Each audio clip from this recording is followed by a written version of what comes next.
L'essentiel sur la loi et sa raison d'être. Le monde franchit une frontière, non pas selon le calendrier, ni par décret, mais suivant la loi profonde du changement d'air, lorsque l'air même de la réalité se transforme, telle une mutation de phase de la matière. Ce qui se produit est irréversible, car les conditions mêmes qui rendaient ces événements possibles ont déjà été modifiées.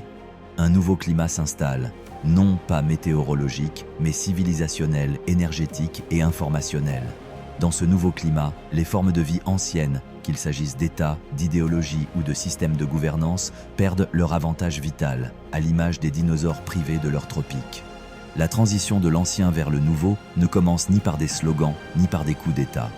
Elle débute par une correction invisible de la réalité environnante, par un changement des conditions énergétiques et fréquentielles sur fond desquelles commencent à se restructurer non seulement les corps, mais aussi le cerveau et la conscience de l'homme.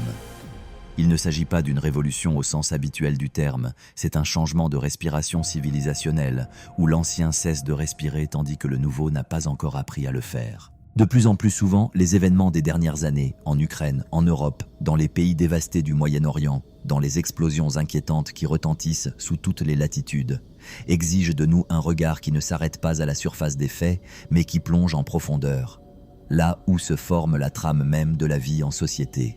Nous sommes confrontés, encore et encore, non pas à de simples conflits, mais à quelque chose de bien plus profond, l'érosion de l'idée même de la loi. Nous voyons comment, sous les coups d'une vague révolutionnaire, les structures anciennes s'effondrent, comme si la planète elle-même était entrée dans une ère de glissement tectonique, où ce n'est pas le territoire qui tremble, mais le fondement même de l'existence humaine qui est secoué. La loi, proclamée sur les places publiques et gravée dans les constitutions, a toujours été considérée comme le socle de la vie en société. Elle est, pour ainsi dire, le premier étage de l'accord humain. Mais ce que nous observons aujourd'hui nous pousse à douter. Un véritable fondement a-t-il jamais été posé sous cet étage? Ou bien avons-nous bâti un système de règles sur la surface mouvante d'automatismes psychologiques sans chercher à comprendre ce qui anime réellement l'homme, avant même qu'il ne choisisse d'enfreindre ou de suivre la loi? Dans la conscience collective des 20 et 21 siècles, la loi est devenue une sorte de dogme sacré. Celui qui l'enfreint est un criminel, celui qui la respecte est un citoyen. C'est ainsi que s'est formée une vision du monde où la loi est divinisée, tandis que sa véritable origine demeure occultée. Pourtant, en y regardant de plus près, il devient évident que la loi n'est pas une cause première. Elle est une conséquence. Elle donne une forme à ce qui s'est déjà produit dans la conscience, la culture, le langage et la psyché. Elle est le reflet des programmes qui régissent le comportement des individus et des masses. La loi n'est pas une table de vérité descendue d'en haut, mais le reflet d'un certain niveau de développement de la pensée humaine. Car une loi sans fondation n'est pas un rempart contre le chaos, mais seulement une clôture provisoire au bord d'un océan déchaîné. Nous vivons une époque où l'ancienne forme de la loi, pré-globale, perd sa force, tandis que la nouvelle post-globale n'a encore trouvé ni visage, ni sens. La révolution parcourt de nouveau la planète, mais dans sa marche, on n'entend plus la voix des idéaux. Ce n'est pas cet élan que l'on a connu en France, en Russie ou en Angleterre, quand au vieux monde succédait un projet d'avenir, même s'il était utopique. Aujourd'hui, les révolutions ne portent aucun dessein, elles ne font que briser l'écorce, derrière laquelle on ne discerne aucune semence. C'est un mouvement sans but, une destruction sans naissance. Leur symbole n'est pas le drapeau, mais le drone. Leur paysage n'est pas la place publique, mais le cratère. Sur ce fond, la question surgit à nouveau. Qu'est-ce qui constitue donc le fondement de la société? Si ce n'est pas la loi, alors qu'est-ce? La réponse réside dans l'homme. Mais pas dans l'homme dont parlent les slogans, elle réside dans la structure profonde de sa psyché. C'est précisément dans cette structure que se cache la véritable explication du fait qu'un peuple respecte la loi tandis qu'un autre la piétine. Pourquoi, sur un territoire, l'ordre s'établit, alors que sur un autre, c'est la décomposition? Car le modèle psychique de l'homme est le seul et unique fondement sur lequel peut être édifiée une loi résistante au temps, au conflit et à la peur. Il suffit de se rappeler que les plus grandes révolutions ont, le plus souvent, dévoré leur propre créateur. Elles ont apporté la mort non patente aux oppresseurs qu'à ceux qui avaient cru en l'idée d'un monde nouveau. Le vent de la révolution n'a pas apporté l'aube, mais le vide. Ils ne savaient pas ce qu'ils faisaient, et ils ne pouvaient pas le savoir, car sous leurs pieds, Il n'y avait pas de fondation. Il n'y avait pas d'homme. Il n'y avait qu'une idée, arrachée au corps de la vie et lancée comme un mécanisme de destruction. Lorsque la loi se sépare de l'homme, elle devient un instrument. Et lorsque l'homme perd le contact avec sa propre loi intérieure, il devient poussière sous les meules de l'histoire. Aujourd'hui, un siècle après Pétrograd, la violation de la loi se déroule selon les mêmes schémas et avec les mêmes conséquences. Les visages des révolutionnaires dans les rues de Kiev, Tripoli, Damas, Bagdad ou du Caire semblent calqués sur les chroniques cinématographiques de 1917. Ce sont les mêmes yeux, emplis d'extase et de colère, les mêmes gestes de destruction, comme si la purification pouvait commencer par une pierre jetée contre un musée.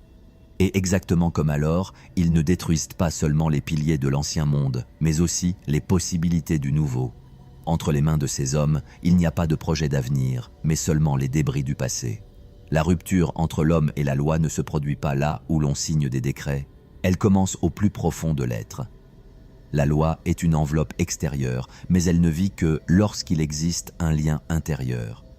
Lorsque l'âme de l'homme est liée au concept de justice, de responsabilité et de dignité. Dès lors que ce lien intérieur est rompu, aucune formule de droit, aucun tribunal, aucune décision parlementaire ne pourra empêcher le monde de sombrer. Qu'est-ce qui le maintiendra alors ? Quelque chose qui est au-dessus de la loi. Ce qui ne peut être formalisé dans les codes, mais sans quoi la loi devient une simple forme de violence. C'est la conscience, c'est la raison. C'est la verticale spirituelle, sans laquelle l'homme n'est plus qu'un vecteur de volonté biologique, et l'État, une machine à redistribuer les ressources. Si ce quelque chose est perdu, l'élite politique, économique, culturelle doit comprendre ceci. Les masses peuvent, en quelques jours, se transformer en force élémentaire, et cette force ne reconnaît aucune autorité. Elle balaie tout sur son passage, non par malveillance, mais parce qu'elle est mise à nu. Privé de sens intérieur, l'homme perd son visage et redevient une bête. Et alors, il est trop tard pour demander « Qui est coupable ?» Dès lors, la tâche du futur n'est pas simplement de régner, ni de gérer, ni de créer des lois. Elle est de restaurer le lien entre l'homme et la loi, entre l'âme et l'État, entre la mémoire et la réalité. Ce n'est que de ce lien que pourra naître une nouvelle forme de vie, stable, sage et humaine. La formule léniniste de la situation révolutionnaire, ceux d'en haut ne peuvent plus, ceux d'en bas ne veulent plus, les masses s'activent, est depuis longtemps devenue une sorte de mantra rituel utilisé pour expliquer tout effondrement du pouvoir. Mais en réalité, elle n'explique rien. C'est la description d'une façade, d'une forme extérieure, mais pas de l'essence. Comme une photographie, elle fixe une pose, mais ne montre pas l'âme.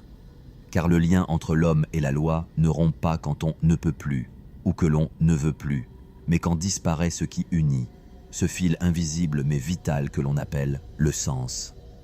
L'histoire, encore et encore, met à nu cette fracture intérieure.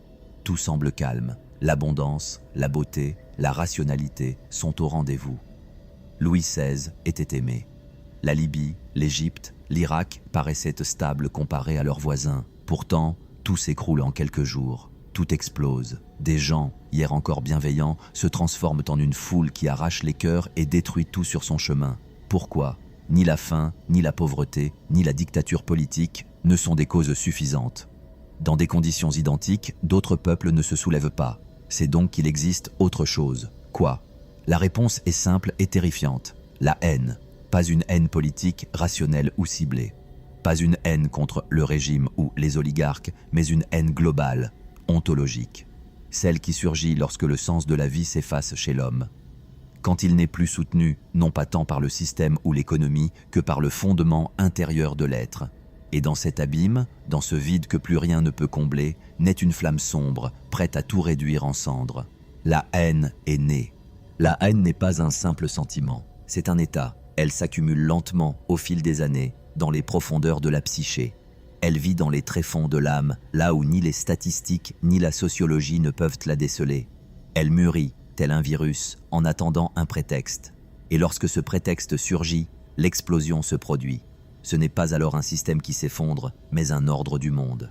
Dans le corps social, la haine naît de l'injustice, non pas d'une injustice juridique, mais d'une injustice existentielle. Lorsque les lois sont appliquées de telle sorte que leur exécution devient une forme d'humiliation, lorsque ce qui est juste est substitué par un simulacre, lorsque les normes sont transformées en dérision. Alors, la loi cesse d'être le fondement de la vie pour devenir une arme braquée sur celui qui aurait dû lui faire confiance. Voilà pourquoi la haine est le symptôme d'une perte de sens. Et voilà pourquoi le sens est l'ultime rempart de l'homme. Tant qu'il est présent, l'homme peut vivre, souffrir, lutter, mais il restera un homme. Lorsqu'il se retire, il ne reste que les ténèbres. C'est de cela qu'écrivait Viktor Frankl. Ces livres devraient être le livre de chevet non seulement de chaque politicien, mais de quiconque veut comprendre ce qui se joue réellement dans le monde aujourd'hui. Sans le sens, tout se réduit à une formule vulgaire. Du pain, des jeux et du sexe. Mais elle ne sauve pas. Elle ne guérit pas. Au contraire, elle aggrave le mal, car elle transforme la personne en une fonction et la société en un troupeau. La loi bafouée engendre la haine. La haine anéantit le sens. Et sans sens, l'homme se transforme en destructeur. Le monde s'écroule alors avec lui. C'est pourquoi parler de la loi, c'est toujours parler de l'homme. Et parler de l'homme, c'est parler du sens. Tout le reste n'est qu'illusion de contrôle. L'exemple ukrainien a révélé une nouvelle forme d'ingérence et de reformatage de l'État, une démonstration de la rupture provoquée entre l'homme et la loi. Des centaines de milliers de personnes, privées de tout fondement existentiel, ont été jetées dans les flux de la destruction. Elles ne cherchaient pas la justice, elles cherchaient la vengeance. Une vengeance contre la tromperie, le mensonge, le vide dans lequel elles ont dû vivre et contre cette élite qui a refusé de voir la haine s'accumuler sous ses pieds. Les hommes qui n'ont pas trouvé de sens ne s'arrêteront pas, et ceux qui ont tenté de barrer la route à ces foules ont été piétinés. Car sans le sens, l'homme cesse d'être un homme. Il se transforme en un être qui ne vit plus pour, mais contre. Dès lors, tout en lui devient destructeur. Son regard, sa pensée, son acte, son contact. Sans sens, la conscience se rétracte, l'autocontrôle s'efface. Le comportement devient fragmenté, impulsif. L'individu s'égare et devient la proie du désir immédiat. Ce sont précisément ces états que nous observons sur les images des rues d'Ukraine. Non pas une protestation politique, mais une quête convulsive, dans le sang, le feu et la violence, du sens perdu. Les gens errent sur les cendres de leur vie, sans comprendre qu'ils ne cherchent ni le pain, ni le gaz, ni l'électricité. Ils cherchent un fondement. Il ne leur faut pas de l'essence, mais un feu intérieur. Pas un travail, mais une raison de vivre. Sans elle, ils ne s'apaiseront pas. La solution n'est pas dans les armes, ni dans la répression. La solution ne réside pas dans les armes, ni dans la répression, ni dans les programmes rationnels ou les réformes. L'issue se trouve dans la restitution aux hommes de ce qu'ils ont perdu, le sens. Et avec lui, le maîtrise de soi. Car seul l'homme investi d'un sens est capable de se gouverner lui-même. C'est ce qui distingue l'homme de l'animal. C'est cela, et rien d'autre, qui constitue le fondement de tout avenir possible. La maîtrise de soi n'est pas une simple discipline intérieure. C'est la fonction qui assure le lien entre l'image de soi et la réalité. C'est le correcteur qui confronte l'acte à l'idéal. Si ce lien est rompu, l'homme agit de manière chaotique, destructive et agressive. Il finit par anéantir les autres ou par s'anéantir lui-même. Les psychoses de masse, les révolutions, les émeutes sont toujours la conséquence de la disparition de ce lien. C'est pourquoi les foules révolutionnaires sont si terrifiantes. Elles vivent sans étalon, sans correction, sans mémoire. On ne peut les arrêter que par une force extérieure, mais l'homme politique avisé doit comprendre ceci. Au lieu de la mitrailleuse, il faut offrir la parole. Pas un slogan, pas un ordre, mais la parole, celle qui renferme le sens. L'art de la véritable politique ne consiste pas à diriger des flux de haine, mais à savoir raviver le feu intérieur dans les âmes. Il consiste à donner aux hommes le sentiment qu'ils vivent pour quelque chose de plus grand, pour un avenir qui mérite d'être bâti et non détruit, pour un pays que l'on peut aimer plutôt que de s'en venger, pour eux-mêmes enfin, eux qui peuvent encore être sauvés. Mais pour cela, il faut savoir soi-même ce qu'est le sens et savoir l'énoncer, au moment voulu, avec les mots justes. Il convient donc de rappeler à tous, politiciens, architectes du nouveau monde, créateurs de scénarios révolutionnaires, que le sens de la vie ne naît ni du confort, ni de la soumission, mais de la responsabilité. non pas celle inscrite dans les manuels, ni celle liée à la peur du châtiment. La véritable responsabilité est la volonté de l'homme de sauver ce qu'il aime plus que lui-même. C'est une incandescence intérieure que l'intérêt ne commande pas. C'est le sentiment d'être lié à ce qui nous dépasse, à ce qui nous offre le socle nécessaire pour être un homme. Quand l'homme perd l'objet de son amour, il perd la possibilité même d'être vivant au sens authentique. C'est pourquoi la culture, la littérature, l'art, la musique, le théâtre ont le devoir de chercher et de célébrer l'amour comme vecteur principal du sens. Non comme une émotion sentimentale, mais comme le fondement ontologique de la vie. Car la vie véritable commence là où s'arrête l'orbite fermée du moi. C'est seulement lorsque l'homme sort des limites de lui-même, de ses désirs et de son utilité, qu'il commence enfin à respirer vraiment. La responsabilité n'est ni un poste, ni un contrat, ni une promesse. C'est le pouls du cœur. C'est cette capacité d'être celui qui protège, alors même qu'il est sans défense. C'est le courage d'être une lumière pour les autres, quand bien même les ténèbres s'épaississent autour de soi. C'est pourquoi la question la plus cruciale, celle qui doit être posée aujourd'hui à quiconque tient les rênes du monde, est celle-ci. Qui aimez-vous? Qu'aimez-vous? Car seul l'amour rend l'homme capable de porter le monde sur ses épaules. L'amour ne réside pas dans la tête. On ne peut ni le rationaliser, ni le vendre, ni le prouver par la logique. Il naît dans le cœur, il s'embrase à l'instant du don total, quand l'homme se donne lui-même sans rien exiger en retour.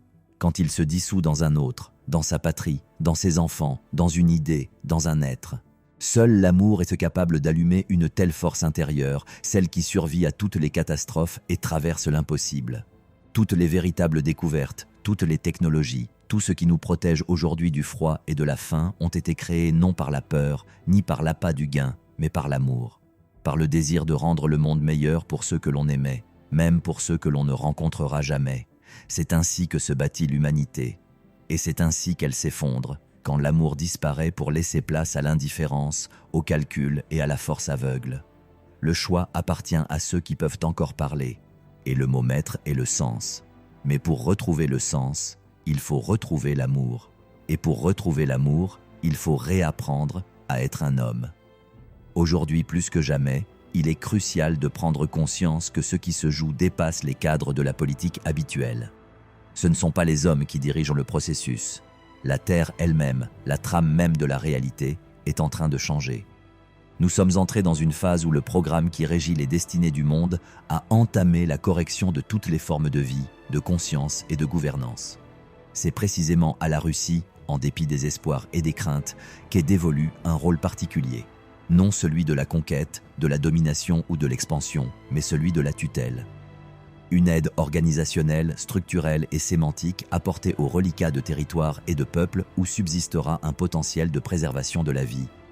L'Europe, le Canada, la Scandinavie, une partie de l'Amérique du Nord, tous auront besoin d'un sens nouveau, d'un ordre nouveau. Et la Russie est appelée à être non pas un vengeur, mais le passeur du renouveau.